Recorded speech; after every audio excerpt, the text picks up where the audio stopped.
اهلا بيكم في سلسله فيديوهات مراجعه على السريع مع زياد الحصري. نزلت ستوري على الانستجرام وسالتكم لو حابين فكره السلسله، ولقيت اجماع عليها.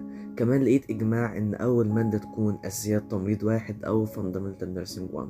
خد بالك في كلام مهم لازم تكون عارفه كويس جدا قبل ما نتكلم في الفيديو بتاعنا النهارده. انا مش هراجع منهج كامل، هراجع بس الحاجات اللي انا متوقعها بنسبه كبيره جدا في الامتحان، يعني هتذاكرها وهتدخل الامتحان تلاقيها بعون الله. تاني حاجة، ما تستغربش لو أنا قلت جزء مش عندك في الكلية أو في المنهج نظرا لاختلاف المقررات.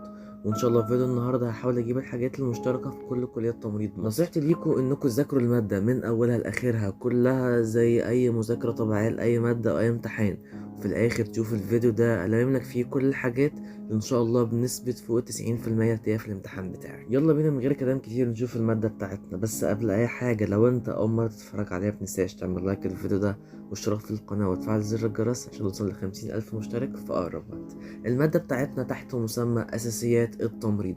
أول حاجة لازم تكون عارفها وهتلاقيها إن شاء الله في الامتحان هو الديفينيشن بتاع النيرسينج، يعني إيه التمريض أصلا أو يعني إيه نيرس. وطبعا عيب لو أنت في كلية تمريض ومنتش عارف يعني إيه كلمة نيرسينج أو نيرس التعريف بتاعه. لو أنت امتحانك هيكون ريتن يبقى أنت هتكتب التعريف، لو أنت MCQ هيجيلك التعريف وأنت تختار كلمة نيرسينج أو نيرس على حسب الديفينيشن اللي جايلك.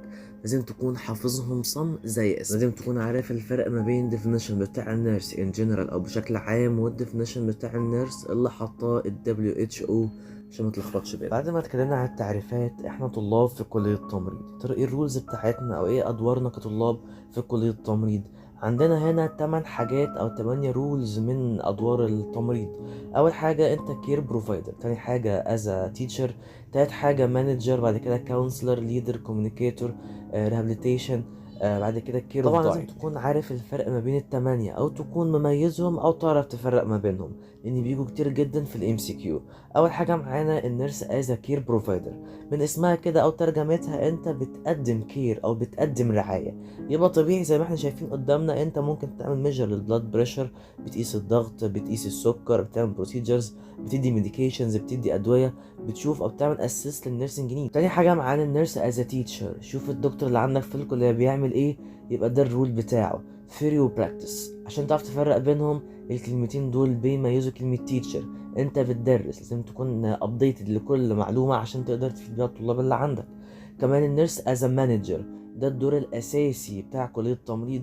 انت هيد نيرس، اول ما اشوف كلمه هيد نيرس اعرف النيرس از مانجر. بعد كده معانا النيرس از كونسلر، اول ما اشوف كلمه كونسلر فيها اس كده اعرف ان دي حاجه اسمها سايكولوجيكال، او انت بتدعم الجزء الايموشنال او السايكولوجيكال او الجزء العاطفي او النفسي شويه عند البيشنت.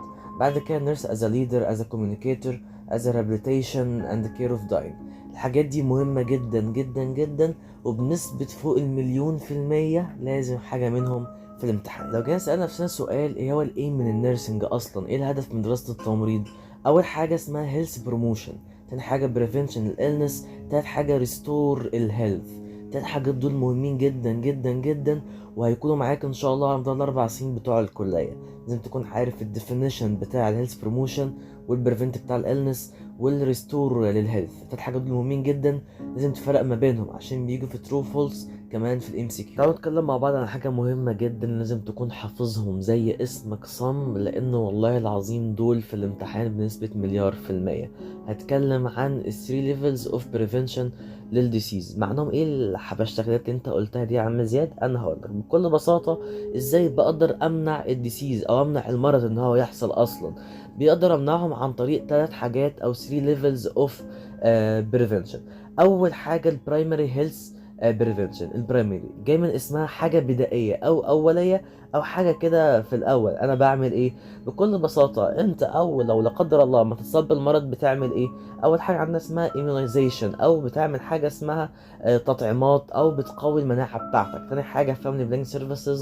رقم 6 هنا regular exercise. بكل بساطه البرايمري او الاولي او الاحادي او رقم واحد انت بتعلمه بانت لو لا قدر الله اتصبت المرض بتعمل ايه؟ بتعمل حاجات بدائيه جدا، انت بتاخد تطعيمات، مثلا بتاخد فيتامينز، بتعمل اكسرسايز، بتعمل حاجات طبيعيه وممكن تكون في البيت. يعني الموضوع مش بتخش عمليات او كده، وبرضه مش يكون في البيت عشان ما حدش يمسك في الكلمه دي. بتكلم بشكل عام عن 8 مثلا طرق بتوع البرايمر اهو، لازم تكون عارفهم زي اسمك وعارف ان دول في البرايمري. تمام، اول ما تصاب بالمرض بتعمل ايه زي ما اتكلمنا مع بعض. تاني حاجة مع بعض اسمهم السكندري هيلث بروموشن اند illness بريفنشن. زي ما عرفنا البرايمري نتكلم عن السكندري خلاص احنا اتصابنا بالمرض. اول حاجة هنعملها هي سكرين او دايجنوزس او ايرلي ديتكشن. ببدأ ان انا ابدا اعمل انفستيجيشنز او تحاليل، ببدأ اشوف المرض ده وصل معايا لفين بالظبط. ممكن اعمل بلاد بريشر، بعمل مثلا ماموجرام في البريست كانسر، اعمل سيلف اكزامينيشن. الفكره ان انا بشوف الدايجنوزس او التشخيص، ببدا ان انا اعمل ديتكشن عشان المرض ما يتطورش مني واخش في تدهوره وحاجات مش لطيفه. يبقى زي ما عرفنا اول حاجه البرايمري بريفنشن، الحاجه الطبيعيه البدائيه اللي احنا بنعملها، تطعيمات، اكسرسايز، حاجات سهله جدا. تاني حاجة السكندري بتعمل سكرين او دايجنوز، انا حافظهم او يعني في دماغي بكلمة سكرين او دايجنوز او ايرلي ديتكشن. تمام. تالت حاجة معانا والأخيرة هي tertiary health promotion and illness prevention. رقم 3 احنا خلاص في 1 و2 عرفنا المرض، عملنا سكرين ودايجنوز وايرلي ديتكشن وكل حاجة. يبقى طبيعي ايه الأخير ببدأ إن أنا أعمل حاجة اسمها rehabilitation أو ببدأ أعمل ريكفري للبيشنت. يعني حد مثلا عنده بريست كانسر أو حاجة وعملت مثلا البريست ريموفال أو حاجة، ازاي بتقدر تعمل ريهابيليتيشن او تأهيل، او خلاص الشخص ده راق بنخش مرحله اسمها مرحله التأهيل، او ازاي وصل للمرحله الاخيره دي. انا ممكن اكون طولت شويه في شرح الجزئيه دي، بس صدقوني والله العظيم دول مهمين جدا. السيرفيس اوف بريفنشن مهمين جدا. ممكن مثلا يجي لك في ترو او فولس الريهابيليتيشن دي من الكونسبتس بتاعت مثلا برايمري او السكندري. طبعا هي تيرشري، يعني هي مش لا برايمري ولا سكندري. فتكون عارف يعني مثلا نقول علمها مثلا من الحاجات البدائيه او في الاول السكندري بالسكرين او دايجنوزس. التالتة دي مفيش غيرها اصلا ريهابيليتيشن او ريكفري. يلا بينا نتكلم مع بعض عن حاجة مهمة اسمها البيزك هيومن نيدز، الحاجات الاساسية للانسان. شايفين الهرم او المثلث اللي قدامكم ده؟ ده لازم يكون مطبوع جوه دماغك، لازم تكون حافظه صم وبالترتيب. اول حاجة تحت كده يعتبر هما 5 ليفلز او 5 ليفل. الليفل 1 بيبدأ من تحت من قاعدة الهرم، الفسيولوجيكال نيدز. تاني حاجة السيفتي والسكيورتي نيدز. تالت حاجة love and sense of belonging needs. طبعا الهاير ليفل نيد يعني اكتر حاجة بيكون محتاجها الانسان هو اللوف. تمام. رابع حاجة self esteem need. خامس حاجة والاخيرة self actualization needs. لازم تكون عارفهم بالترتيب. ممكن يجيلك في الاختياري او حاجة يقول لك ليفل 4 هل دي الفسيولوجيكال او السيفتي مثلا، طبعا ده مش مظبوط. 4 هي سيلف استيم. لازم تكون عارف الترتيب ده من قاعدة الهرم من تحت لفوق. لازم تكون عارف كويس جدا مين العالم اللي قام بتصميم الهرم ده. ده معروف باسمه ماسلو بيراميد، يبقى عالم اسمه ماسلو هو اللي قام بتصميم الهرم ده. لو جينا خدنا نبذة كده عن كل ليفل منهم، نبدأ بأول حاجة ليفل 1 الفسيولوجيكال. من اسمها فسيولوجيك يعني حاجة وظيفية زي الفود والووتر والاكسجين والتمبريتشر والاليمينيشن، الحاجات الاساسيه عشان الانسان يعيش. تاني حاجه السيفتي والسكيورتي نيدز، ازاي يقدر ان هو يبروتكت هيم سيلف مثلا من اي مشكله او اي دينجر. طبعا تالت حاجه اللوف اند بلونج نيدز، الحب اهم حاجه زي ما انا كاتب كده. دي من اهم الحاجات. طبعا السيلف استيم بتكون الثقه بالنفس، والسيلف اكتواليزيشن نيدز لازم تكون عارف الخمسة دول بالترتيب من ليفل 1 لحد ليفل 5 وترتيبهم في الأهمية، مهمين جدا وسؤال امتحان. يلا بينا نتكلم عن آخر جزء في الفيديو بتاعنا النهاردة، ألا وهو الفيتال ساينس أو العلامات الحيوية. أول ما بقول الكلمة دي بيجي في بالك على طول 4 حاجات: التمبريتشر والبالس والريسبيريشن والبلاد بريشر، بس أنت مش بتفتكر رقم 5 وده بتنساها على طول، ألا وهي البين. البين دي رقم 5 من الفيتال ساينس. طبعا ده صميم دراستنا وشغلنا في التمريض، لازم تكون عارف ازاي تقيس حرارة، تشوف البلس، ريسبيريشن، البلاد بريشر، وكمان البين. فلازم تكون عارف كويس جدا كمان النورمال فاليوز او القيم بتاعه مثلا درجة الحرارة للطفل، للشخص الادلت، البلس كذلك، ريسبيريشن، البلاد بريشر من 20-80، والبين، وكل الحاجات الاساسية دي لازم تكون عارفها، ودول سؤال امتحان باستمرار. الجزئية دي ممكن تكون مسببة لبعض الناس مشاكل، الا وهي تحويل درجات الحرارة مثلا من سيليزيوس لفahrenheit والعكس.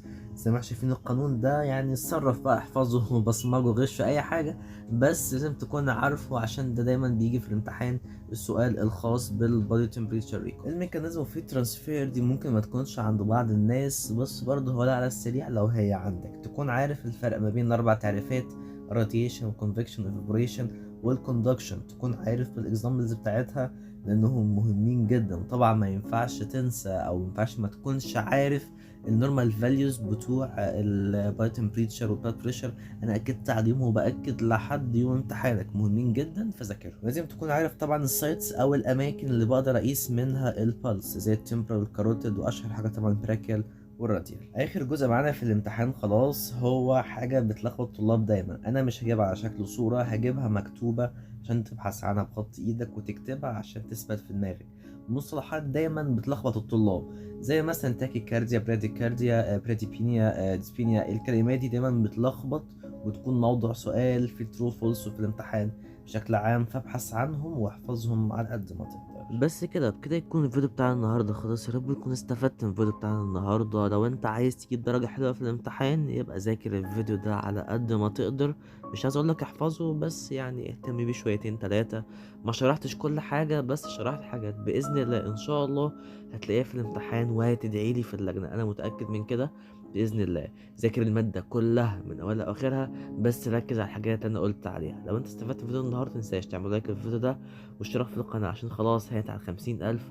وعلى الانستجرام، واكتب في الكومنتات رايك في الفيديو النهارده، وحابب الفتره اللي جايه نعمل فيديوهات عن ايه، او الماده اللي جايه نشرح ايه مع بعض. بس كده مش هطول عليكم، كان معاكم اخوكم طبعا زياد الحصري، وشكرا.